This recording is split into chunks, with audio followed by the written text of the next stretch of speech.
નમસ્કાર મિત્રો, સ્વાગત છે તમારું બહુચરા ડિજિટલ ચેનલમાં। આજે આપણે ફૂલોમાંની ચેહરમાંની વાત કરીશું। તો આવો જાણીએ ફૂલોમાંના ચેહરના ઇતિહાસની અને તેમના ચમત્કાર વિશેની વાતો। મિત્રો, આ છે ફૂલોમાંની ચેહર માતાજીનું મંદિર।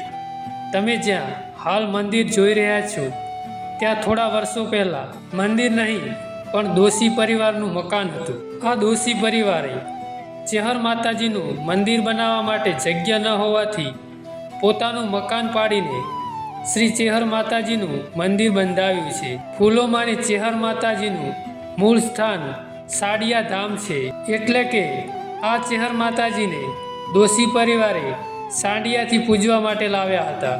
ફૂલોમાંની ચેહરમાંના ચમત્કારથી આ દોશી પરિવારનું નામ આજુબાજુના વિસ્તારમાં ગુંજતું થઈ ગયું છે અને ટૂંક જ સમયમાં આ મંદિર ગુજરાતભરમાં પ્રસિદ્ધ થાય તો નવાઈ નથી, કારણ કે ચેહર માતાના ચમત્કાર એટલા છે કે શ્રદ્ધાળુઓ દૂર દૂરથી દર્શન કરવા માટે આવી રહ્યા છે।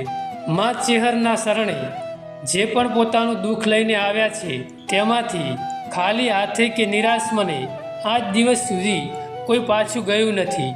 ફૂલોમાંની ચેહરે પોતાના સાચા ભક્તની હંમેશા મદદ કરી છે અને તેમના દુઃખમાં અને સુખમાં સહભાગી પણ બની છે। ફૂલોમાંની ચેહર માતાજીના ભુવાશ્રી ભોપાભાઈ આલ અને ઋષભભાઈ ઉર્ફ ટાઈભાઈ દોશીના કાંઠે ધૂણવા આવે છે। સાડિયા ગામના આલ પરિવારનું સાચું મા બાપ એટલે શ્રી ફૂલોમાંની ચેહર માતાજી। આ ફૂલોમાંની ચેહરે સાડિયા ગામને પોતાના ચમત્કાર અને લોકોના દુઃખ દૂર કરીને ગુંજતું કર્યું છે અને હવે ચગવાડા ગામના સ્વ ભીખાભાઈ પૂનમચંદ અને ઋષભભાઈ દોશીની ચેહર તરીકે આ વિસ્તારમાં પ્રસિદ્ધ થયા છે। મિત્રો, આ છે ફૂલોમાંની ચેહર માતાજીનો ઇતિહાસ।